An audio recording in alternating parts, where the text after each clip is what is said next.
One. This is SHB Unfiltered, the podcast, episode number, Chris? 23. 23. Yes. 23. Yeah, I had to think about that for a second. Come to episode number 23. LeBron James. Yes. LeBron James. LeBron James or Michael Jordan, depending. Depending. The old generation or new generation? Depending on you. But episode number 23, which means we have been podcasting for 23 consecutive days. As we are currently in lockdown, still in lockdown. Coronavirus is taking over. But we are still here podcasting from our houses, trying to keep safe and trying to stay sane. CJ, how's your day been? How's your day been, dude? Today has been a good day. Today has been an interesting day. Do you want to let people know what we've been up to, or should I tell them what you've been up to? I'll let them know what we've been up to. You carry on, dude. You carry on. Today, Ruben and I joined the PSF Toastmasters meeting, which is the Pakistan Stammering Foundation Toastmasters. They have a King Speakers Toastmasters attached to their foundation, which is quite cool that they have that all in-house. Ahmed, who was on our podcast the other day, I think it was Friday, was it? Yeah, Friday. Yeah, Ahmed was on Friday. He kindly invited us to be part of it. And me and Ruben joined the meeting, which was conducted over Zoom. It was a video conference. There was about 15 people in there, Ruben, I'd say. 15 people, 14, 15 wicked people. experience. It was a good experience. Really good, Chris. And Chris had a good time, could tell. I had a good time. I thought it was hilarious that I went on the meeting and I saw Aranja in there. You managed to convince the wife to get involved. Definitely. It was a good way for us to bond in a different way. And plus, it was an excuse to actually kind of do something together as well during the quarantine period. And we'll definitely look back on it with a lot of laughter because, dude, it was just a wicked experience. So funny. It was. So funny. It was really funny. The whole setup of it was obviously new to me. Personally, I've only been to a couple of Toastmasters in real life, in person. So to experience one over Zoom and then to have people from all over the world in there was just crazy. And it started a little bit later than expected. There was a few technical issues, but we got that sorted. And yeah, it was hilarious. It was enjoyable. Usually these speaking situations, you can get quite nervous, new people. I went as a guest of Ahmed's, but I thought it was cool that you took on an actual role the first time ever. Yeah, because he DM'd me and said if I wanted to be a grammarian because they didn't have someone in that slot. So I said, yeah, cool. So I thought I'd give it a crack. And I thought it was a bit tricky over Zoom, but yeah, it was really good. You yourself, Chris, you managed to win table topics. Yeah. Table topics, which is amazing. And that topic was really hard, but you actually gave it a really good attempt, and it was a lot of fun. We were just saying when he was describing the question, me and Aranja were just like looking at your face, just you were like you were like sinking into your chair, just oh my god, what have I let myself into? This one. It was so funny, but you really smashed it, dude. You really smashed it. Mate. He asked me, do you want a difficult question or do you want an easy question? Well, look, what do you want me to say? Yeah, I'll take the easy one. I'm never going to take that route. So I was like, listen, I'm up for the challenge. And then he hit me with it. How did he phrase the question? You've woken up with no hands, you look in the mirror, and you are coronavirus. Yeah, pretty much. And from my notes, from my grammarian notes, I still have them here.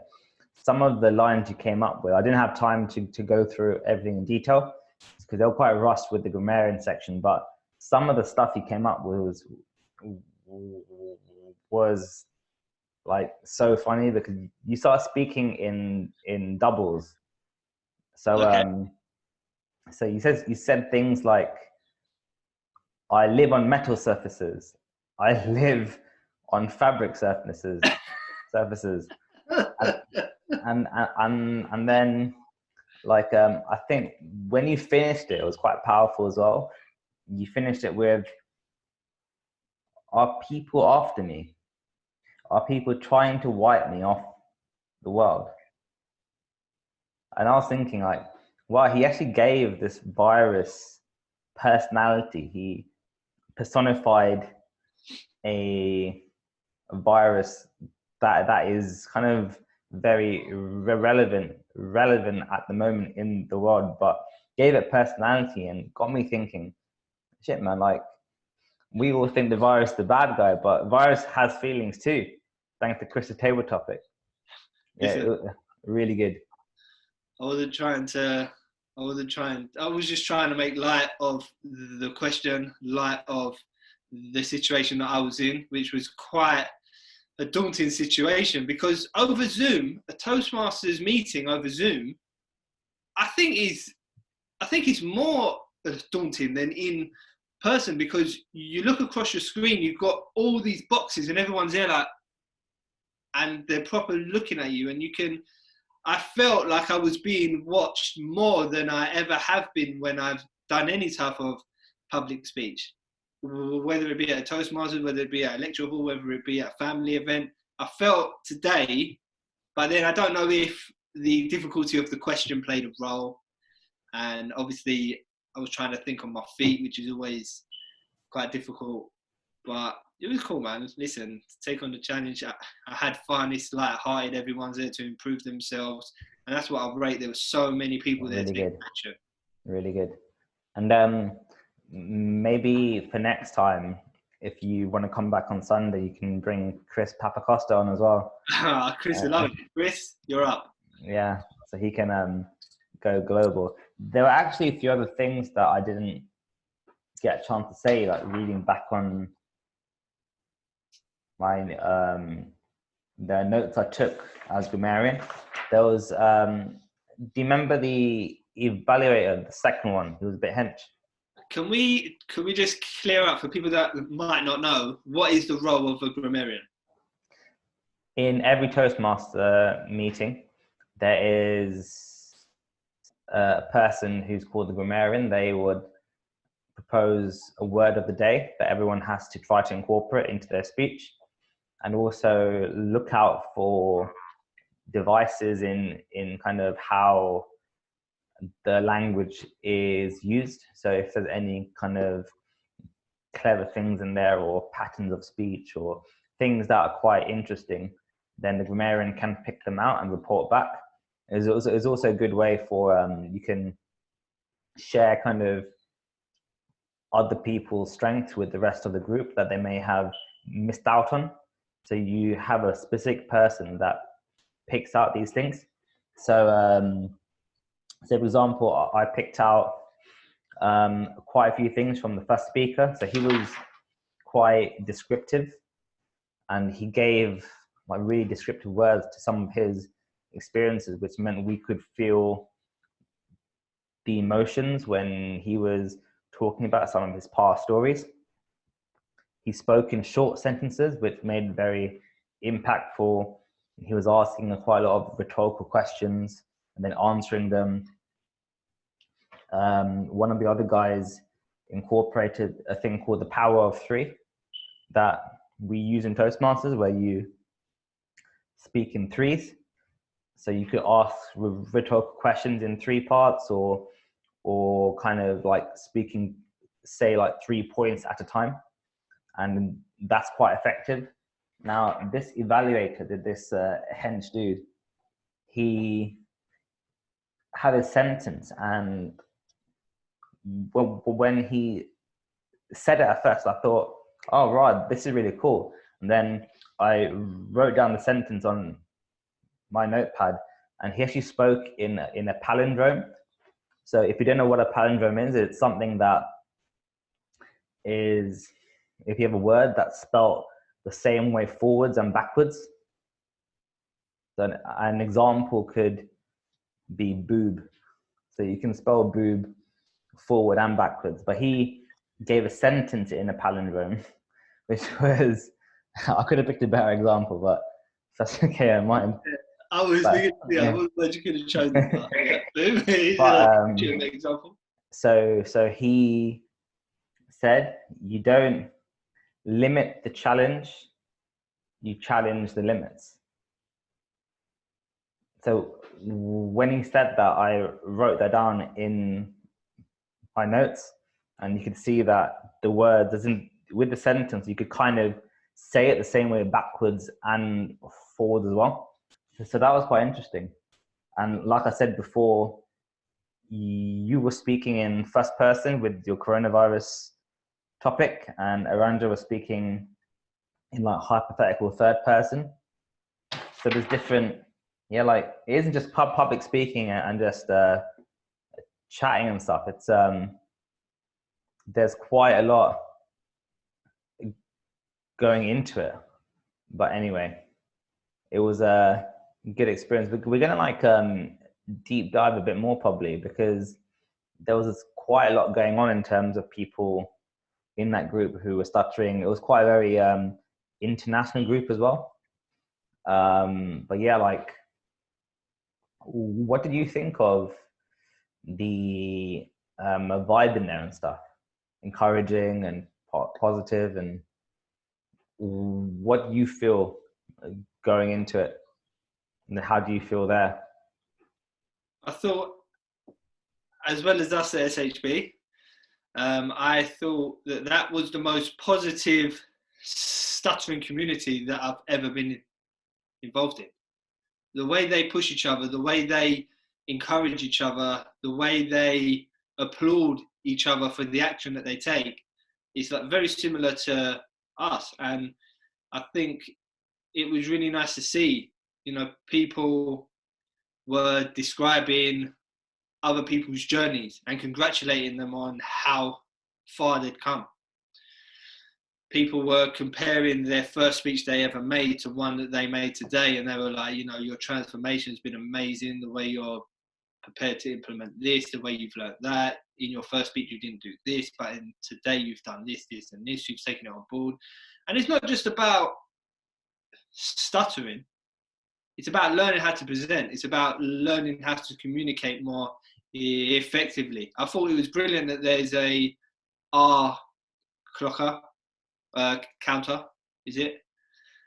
So, yeah, it's an R counter, but it isn't like prominent in every Toastmaster group. It isn't like a mandatory role, because some people think it's a bit too overkill, and in some groups I've been to, they consolidate the role for that within the grammarian role.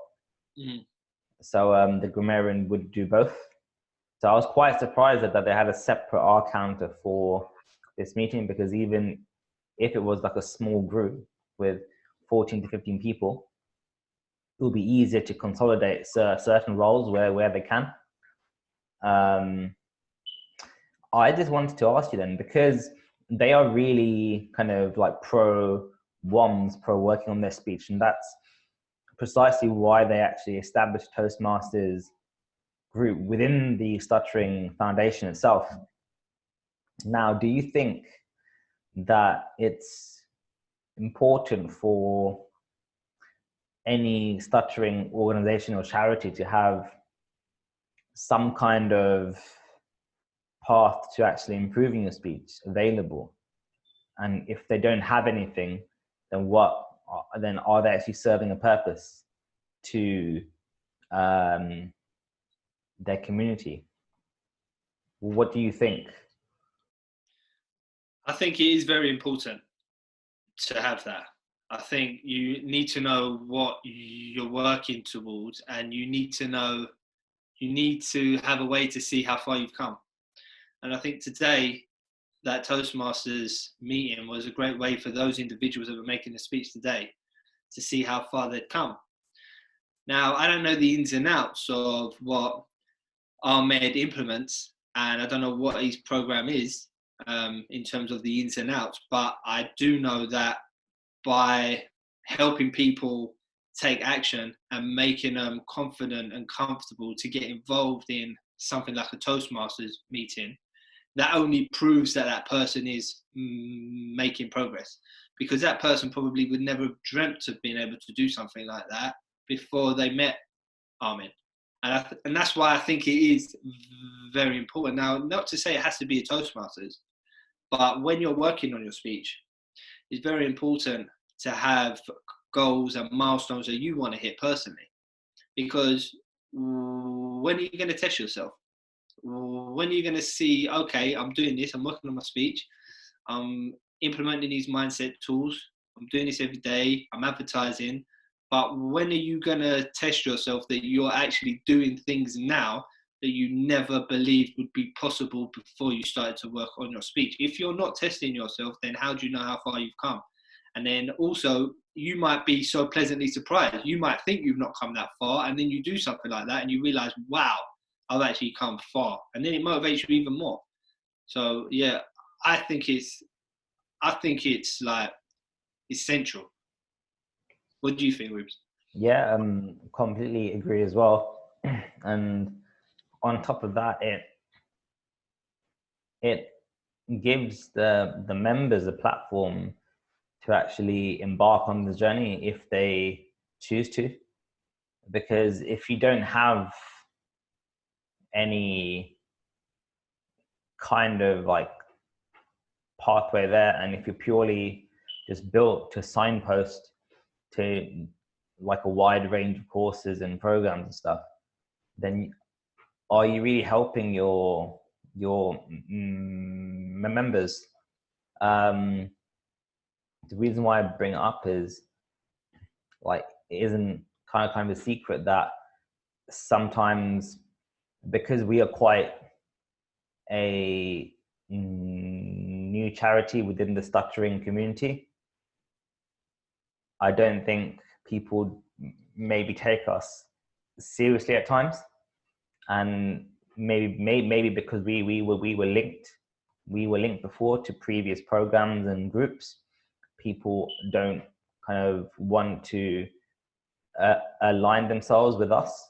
But like, we are the ones actually networking with organizations in karate and these places in Asia at the moment. I'm gonna spend the next few days trying to get us a presence somewhere else in a different stuttering organization in a different country, because dude, like, we're quarantined at the moment and everyone's on Zoom.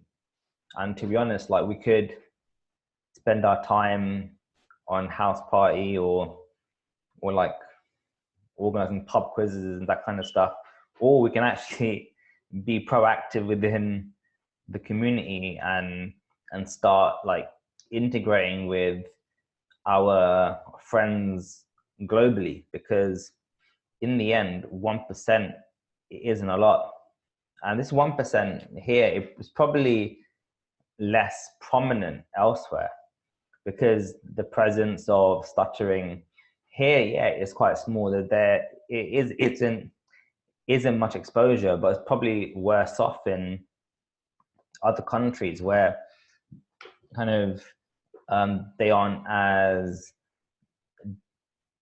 developed or made a PC as the UK is.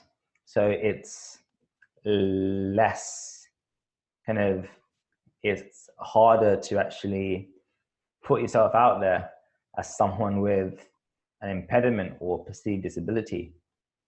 So that's why I feel that it's important that we spend our time actually doing this now while we can.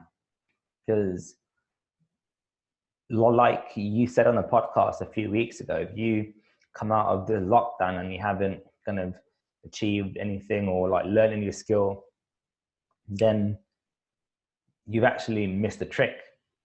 And that's kind of what we're trying to do here. And we are definitely picking up a few extra skills along the way. I mean, you, for example, you pretty confident speaking and everything, but even today you were like, okay, but this is quite tricky. And now you've done it. Like, looking back now, you've actually achieved a milestone today, right? So hats off to you, man. Hats off to you. Cheers, man. But for you, I know that you've been part of Toastmasters for a long time, but even today, it's a different type of Toastmaster setting for you, isn't it? Yeah, completely agree. Yeah. So even that can be a challenge, even though you're familiar with the process, you're familiar with what is going to happen at every meeting, you've experienced every role, but you change the setting and it's something that you might not recognize or something that you might not be used to, or things don't go according to plan. Like today, I know you were expecting to hear 5 speakers today, and yeah, five. And 2 people unfortunately couldn't make it. So, you know, and then the program starts to change, and then the timekeeper wasn't available, had to get a new timekeeper. So, you know, all these things, when you're expecting something to flow a certain way and it's your first time experiencing it, it can be a challenge. Dude, like, if you think this was hard as well. So I wasn't there, but one of the guys at my club, he got to the 3rd round of the Toastmaster contest. They had to do that over Zoom. No. Yeah, and that is crazy, right? So and with that contest, that event, it was 5 hours long. They had guest speakers and seminars and breakouts and stuff like that. So thankfully, he actually won as well.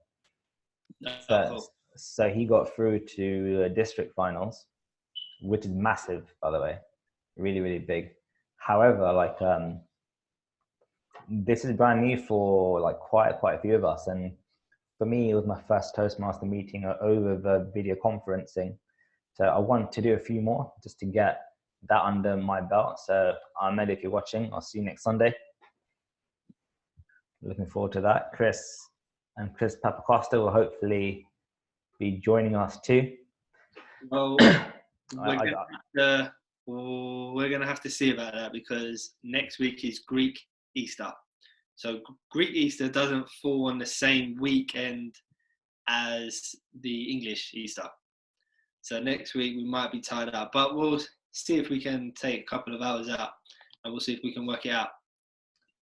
Just to ask, is that something to do with the calendars being different, or is it always a week after? To be honest, you're asking a normal person, but something to do with the Orthodox calendar is different. Got it. I just want to quickly draw attention to the live feed, because apparently Sanjog Sandhu has joined us, and I've been trying to call this guy to get him back on the podcast.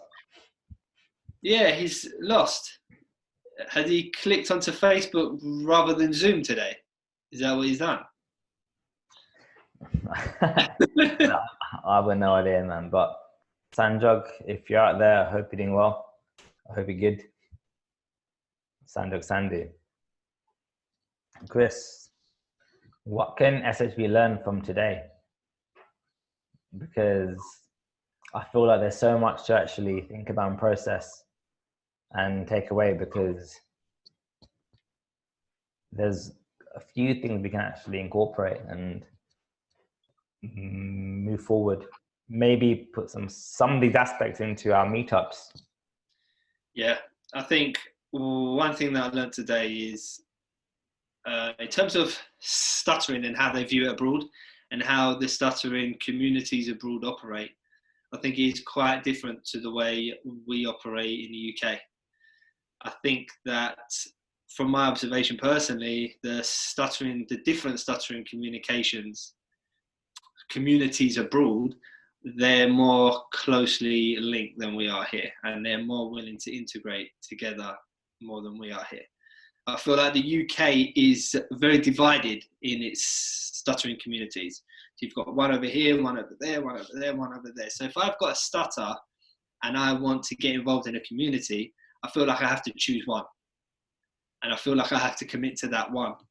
But when you mix with other stuttering foundations abroad, you realize that's not how it works. They're linked together. They're helping each other out. They're all working towards the same thing. And I think that that is something that should be implemented in the UK. You know, today on that call, you had people from all over the world, from all different stuttering foundations, different stuttering organizations. But they all wanted an opportunity to come together and be a part of something together and encourage each other. And I think that that is something that is definitely lacking here in the UK. It's very much, this is our community and that's your community. I don't know if you feel the same, Ruben. I don't know if that I didn't actually think of that properly. So that's really, really, really good for you to point that out. I just wanted to give everyone a better idea of what we were talking about. So on the meeting today, you had us sign in from London. You had one of the DTMs. So he's a distinguished Toastmaster, which is a really, really high achievement, high award to get in Toastmasters. Dialing in from Dallas. You had one guy from Saudi Arabia and the rest from Karachi. And like, that's 3 different continents, or 4 if you count Saudi Arabia as part of the Middle East. So that's 4 different continents, which is incredible. One aspect I thought, which I found was more prominent, was probably, which I wanted to actually check with you as well, is do you think they are more kind of intervention focused than acceptance focused?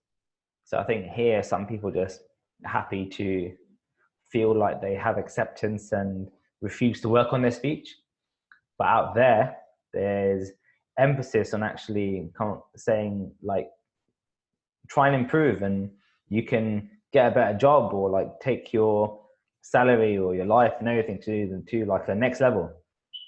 Yes, they do kind of like accept and go out and speak, even though they're blocking like mad, but they are a lot more driven towards the intervention model than maybe the primary organization within the UK. Yeah, they are. But I think that their attitudes towards intervention is completely different to what ours is here. Our attitude is usually, right, we're going to go on this program and we're going to use these tools and techniques and we're going to learn to speak in a new way. Theirs, I found today, was a little bit different. Theirs was, I'm going to take action, and the more action I take, the more I'm going to improve. And after I repeat that over and over again, I am going to get better at this. And I think that's quite a contrast to what we experience here in the UK. Yeah, I think they understand that it is a long game, whereas here there's a lot more. I don't know. Like, do you think it's because there's like this kind of blue pill, red pill approach of, or take this and do this 3-day course or this seminar for a weekend or just something, and you walk through, a bit like going to a car wash. You just drive through, everyone scrubs it, you get a Hoover in, you just carry on driving with your music on, and then you come through and you're completely different, you're transformed. But there they understand that it's a bit more of a long-term kind of small gains over a long period of time. I don't know I don't know if they're better at explaining the expectations of their intervention programs over there, but I feel like they appreciate that the effort has to come from them. And I think they appreciate that it's not about if this program works, it's, are you prepared to work for that program? And I feel like they're a good example of that. Whereas I feel like, I mean, I look at the forums, I look at the Stammering community, I look at the BSA forum, and there's a lot of people that ask, can you tell me if blah, blah, blah program works? I mean, like, what kind of question is that? It's very difficult to answer that. Like, does this program work? Well, yes, but you need to actually like work at it. It's a bit like me saying, oh, like, I'm going to go to Virgin Active. Does Virgin Active work? No, you need to go in the gym and run on the treadmill, pick up some weights and do some classes and turn up 3-4 times a week for 2-3 years. And then by the end of it, it'll work. Yeah. And also I think the people in the UK are always obsessed with success rate. What is the success rate? What is the success rate of that program? What is the success rate of that program? Well, what is the success rate of anything? Tell me the success rate of the amount of businesses that get launched in a year, and at the end of the year, they no longer exist. So does that mean that no one should open a business? If 70% of all businesses close within the first year, and 90% of those businesses are closed by the end of year 2, does that mean that no one should open a business? So if the success rate of a certain program is not as high as you would like it to be for you to get involved in it, then you're going to find it hard to find one with 100% success rate. I completely agree with that, because the problem is that these things are packaged as programs, but in a sense, they're guided self-help approaches. And when you're like selling that, because you kind of guide the candidate or the member through that program, and then for them to maintain it, they need to be able to apply same principles themselves. So that's where kind of the self-help aspect comes from. However, if you aren't kind of ready to actually take on these approaches or these challenges, because if you are the type of person to wake up at 6 a.m. and do some press ups and have a routine just in the morning, just a basic routine. People don't even like do any exercise in the morning or stretch and make their bed or do affirmations or that kind of thing, then have discipline throughout the day. If you are undisciplined, which is kind of the majority of us are undisciplined, including me, I think, as well, then these things aren't going to work. They aren't going to work. That's the thing. And part of the reason why I've had quite a bit of success with my speech is because, I have so many excuses to procrastinate and to avoid doing stuff because I can't bother or to wake up late. But I actually force myself through to wake up early, and then I just strategically arrange things and plan my day in a way where it makes it really hard to avoid doing the hard thing. So I do in a way where get downstairs and my weights are there. Get downstairs and the coffee stuff is prepped, or the gym bag is ready, the mat's ready so I can do some press ups. Everything's packed, and all my clothes are ready. So it's all just there, like kind of one by one by one. Now, how many people do you think do that generally? And if you are the kind of person who wants to improve your speech, these are the type of changes you need to make before you can actually tackle these programs, because these are the skills you'll need to actually maintain the techniques. Maintain things like waking up early and doing your breathing exercises. People barely make up to get to the train on time.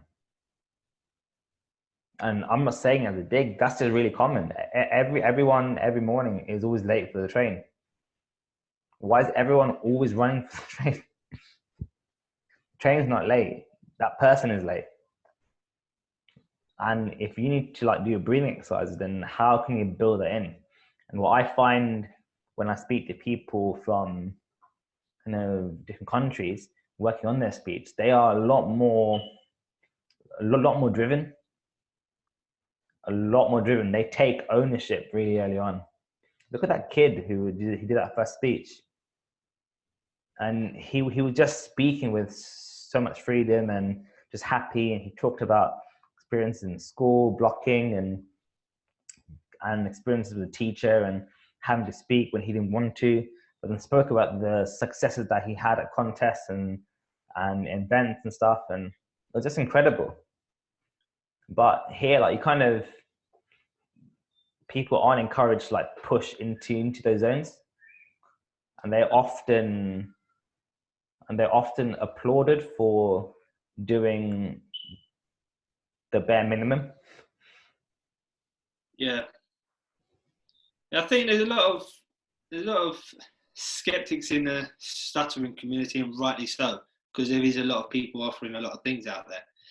And I think, like, when something new comes out or there's an intervention program, a lot of people are waiting to see if it actually works or not, rather than waiting to see if that person uses it and takes action in their life. And to talk about that kid today that made that first speech at the Toastmasters meeting, it was actually the evaluation on him that I thought was really good, because he pointed out his transition. He was like, you know, I can't believe how far you've come.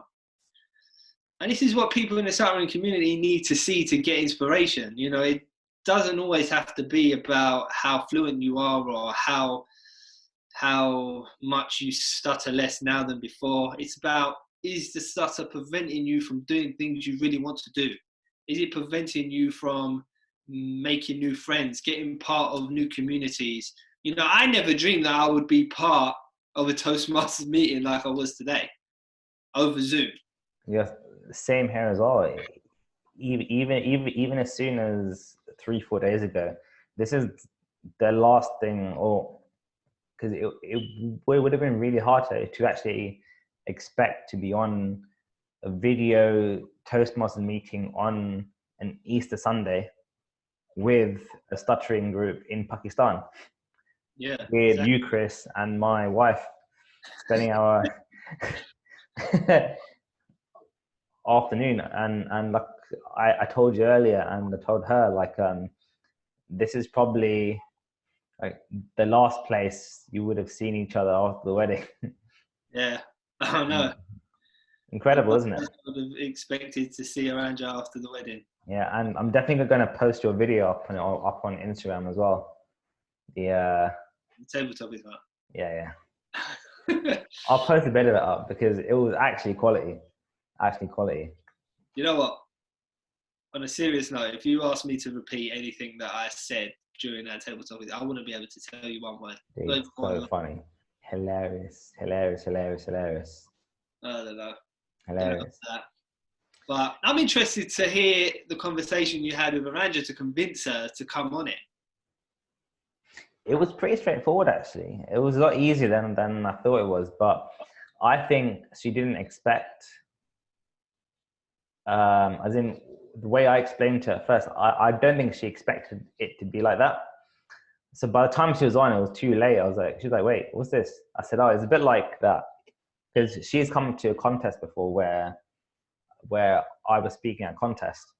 And I said, yeah, it's a bit like that, but it's a bit more chilled out because it isn't for like a speaking title or anything like that. It's just a normal club meeting. And she's like, oh, will I have to speak? I said, no, just come on and just stuff. And then she rocks up and she's like, wait, so where are the other girls? And I'm like, I think this is you. and then bit by bit, like I was trying to like rope her into taking up the speaking role, and then eventually she did a table topic. Because I think when she's done really well at, by the way. Yes. it was only after your one where they asked kind of, does anyone else want to do one? And I was like, dude, if Chris did one, then you didn't have any excuse. Come on. And then she's like, oh, Ruben, I hate you so much. And then she put her hand up, and then she got her topic, and then yeah, like she did really well, and then I did all right as well. But I didn't think he'd asked me because I already had a speaking role as grammarian. Yeah. But yeah, it was really good. Like I've said before in a previous podcast, just Toastmasters is incredible for any level of public speaking. If you want to just kind of improve your speaking, improve your performance at work, become a professional public speaker, or just simply like get some practice on standing up and speaking in front of people if you're scared to do that. So it caters for all levels of public speaking, and if Dan Pena recommends it, what can I say, man? Because he thinks everything else is crap. Yeah. If it's good enough for him, it's definitely good enough for us. But definitely. I thought it was hilarious how, with everyone, Ahmed kind of said he's the only one that would like to take part in the table topics. And then after Haranji was like, Ruben, do you want to do one? Like he didn't leave it to the floor and wait for you to volunteer. He was like, Ruben, I know you want to do one. I know you're itching to just say, yeah, I'll do one. There it is a kind of like an unspoken, I wouldn't say rule, but an unspoken vibe within the Toastmaster community, where if you're visiting other clubs, so I've been to quite a few clubs in the past, different clubs doing kind of club evaluations, guest speaker, teachings, etc. And one of the unspoken rules is one of the gifts they can give a visiting person from a different club is an opportunity to do table topics. So that's why when he offered it, I had to take it. So that's like kind of one of the unspoken rules of Toastmasters. Yeah, the unspoken etiquette. The unspoken etiquette. Have to offer a member from another club that joins you the chance to take the floor and speak. Definitely. I'm just going to segue slightly because yesterday I did ask you what was the most randomest video you watched today. I want to ask you what was the most randomest video you watched today as opposed to yesterday. Probably watching myself back on the Stammering Foundation Toastmasters. Funny you said that because I thought the same thing. And I was actually going to try and play it here. No, it's all right. You don't have to do that. Oh, yes, I can. Oh.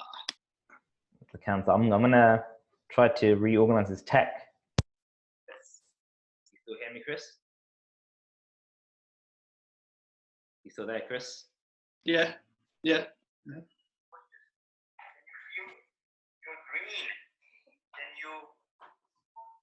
Let's see if this works. Roll down and you get in front of the mirror and you say, "Oh, I'm coronavirus." So what you will do one day, you wake up in the morning and you are turned into the coronavirus. Yes.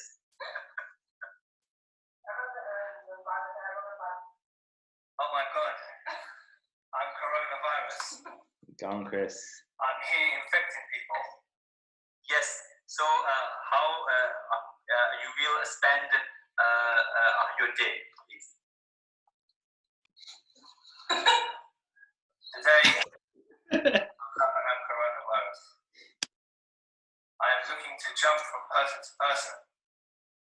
I live on clay surfaces. I live on metal surfaces. And I have been made in the laboratory. I originally came from Wuhan, but today I am traveling. Yeah, I think it was something like this. Dude, that was... Oh, Ruben, why? That was incredible. Absolutely incredible. Absolutely incredible. And I think they appreciate it. They appreciated it as well because English isn't their first language, but you kept it really simple, like short sentences, just like really, it was funny, but you weren't trying to be funny. Yeah, And I that's wasn't what's sure. funny. Yeah, I wasn't sure what stance to take. I wasn't sure if I should put myself, if I should create that persona, or if I should just say, if I was coronavirus, I would probably do blah, blah, blah. I thought I'd make it a bit more interesting for, First person. yeah, I thought talking in the first person, this makes it a little bit different. Might bring a little bit of humor to it. I know it's a difficult topic, but it could bring a little bit more humor to it. I think everyone enjoyed it, so it was cool. Does this give you the itch to actually come back to one in London and maybe do a local one or go into Central? Yeah, and do one definitely. there? Yeah, definitely. It's now made me realise even more the skills you can pick up at Toastmasters. Yeah, without a doubt, without a doubt. Like, people think I don't really want to get involved in public speaking. I'm maybe going to have to do one speech in my life at my wedding, but it's not about that. It's about all the other skills that you can learn whilst you're there. You know, making yourself conscious. Are you always saying and wells, and are you using filler words a lot? I do. I don't use them all the time, and I try to be aware of them, but I do know that I use them. It isn't the end of the world, but it does make you a much better speaker if you don't. And these improve your communication skills. Just being able to take the floor. You never know when you're going to find yourself in that opportunity, at work, in business, at a family function. You know, some people are scared to talk in a room of 20 people and they're related to every person in the room. So, like, people are scared to make a wedding speech. But chances are, 99% of the people that are there. But that still scares you. And some people are confident to do it in front of a load of strangers they've never seen before in their life. So there's no real consistent logic to it. It's just the individual, and these skills help towards just being an all-round improved speaker. So that's why I really want to get back to it. Does today change the way you want to work on your speech? So has it changed maybe some of your targets and goals, giving you new things to aim for, or maybe taking you a bit away from the actual traditional type kind of working on your speech kind of aspects? By that I mean kind of like going to shops and buying stuff and ordering things, to actually now to like a different realm where you want to improve your like evaluating skills. So if you want to evaluate people in front of a group, that's a whole different ball game. There's a whole different speaking skill to learn, and all these other aspects like grammarian, picking out kind of these things. So like paying attention to a 2-hour meeting and actually being able to pay attention to what people are saying, because you probably know as well, as someone who stutters, before you start working in speech and maybe during the early stages, if you were about to speak, what would you be doing in the 1 or 2 hours before? Panicking. So how can you listen to other people speak and take notes and process and turn it into credible feedback if you're panicking? That's like a whole different skill to learn. Yeah. And these things, perfect place to gain them. You are not going to get them spending 3, 4, 5, 6 years going to Caponera and ordering tap water. Yeah. There comes a point where like you have to think, all right, I'm gonna let go of this stuff, spend more time on this stuff, and maybe your overall throughout the day, your control of the speech may drop. I block a lot more than maybe at some point when I peaked some time back, but my ability to actually speak in front of large groups and run workshops and webinars has kicked off to a different level now.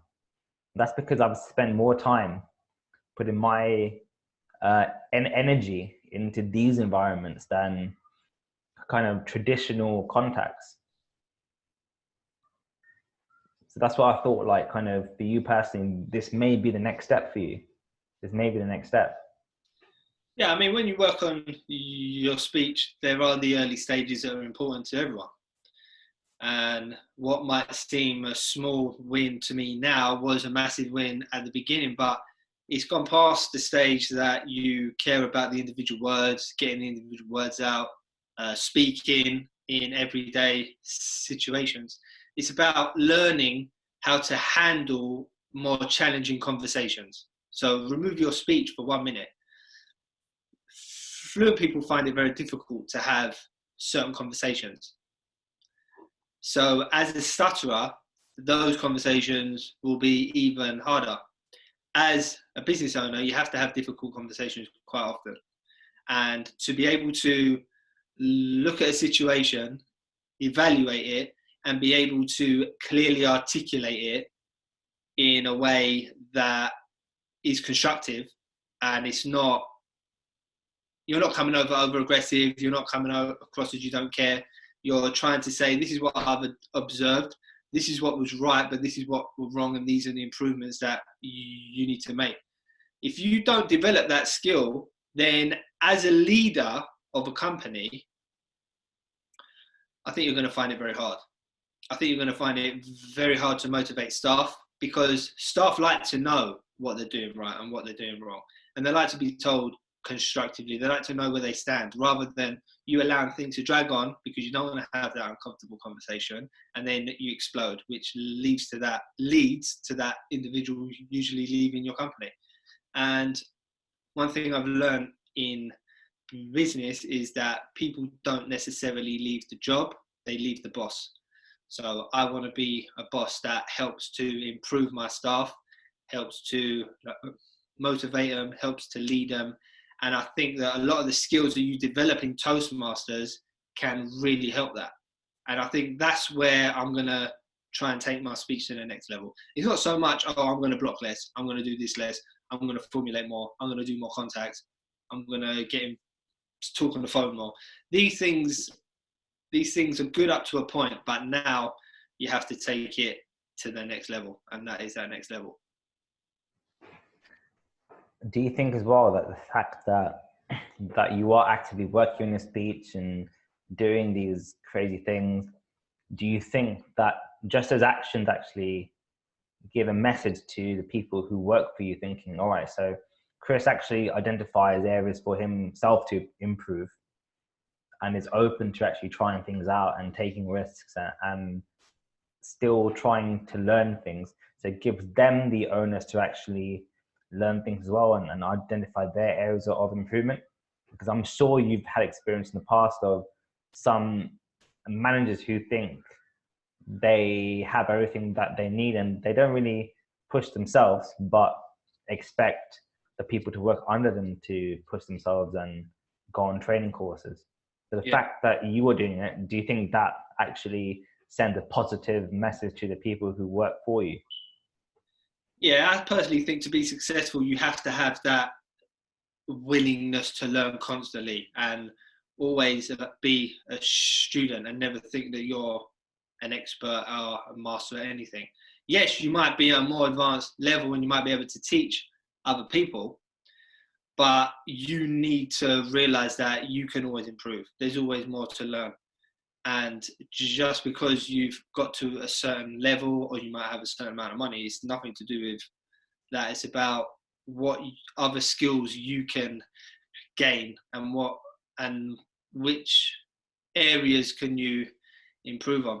And I think as long as you're aware and you're self-conscious and you're fully prepared to take on new challenges and learn, then you'll be all right. And I think that anyone would want to hire someone like that, because they prefer to hire someone like that than someone that thinks they know it all and are set in their ways. Because how can you mold someone to be part of that culture, that business, learn? How do you expect that person to progress? I might hire someone today that I have a vision for in a couple years' time, and I know that they need to improve this, and this, but they definitely have the potential to do it, but they might not have the mindset, and they might think that they're too good for that or they're above that, and that's a problem. And that's actually very, very dangerous, isn't it? Yeah. Because if you have that mindset, then A, like, you are not going to actually learn and improve, and B, you will be hard to manage as well. And people sense that. That will be sensed by the manager. It's very, very dangerous. Chris, any final thoughts before we end episode 23? I've got one quick one.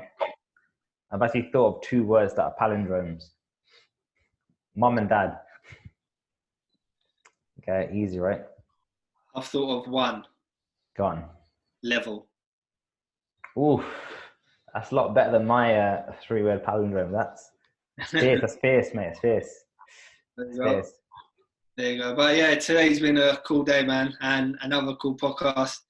Thanks for everyone that tuned in again. I can see a lot of people. I can see wow. a lot of my friends that are not part of the Stammering community. So always appreciate the support. They've always supported Stop Holding Back as well, which is great. So cheers everyone. Another good podcast. Ruben, as always, it's been a pleasure. Yeah, and just from my side as well, thank you very much to Ahmed for actually giving us the opportunity to rock up at the Pakistan Stammering Foundation Toastmasters Club meeting. We had a great time. We'll be talking about this for months and for years to come, because this was a great experience, and plus I got to share it with my other half. And just want to wish everyone celebrating happy Easter, and I'll do the same to our Greek friends in a week's time. For your sake, Chris.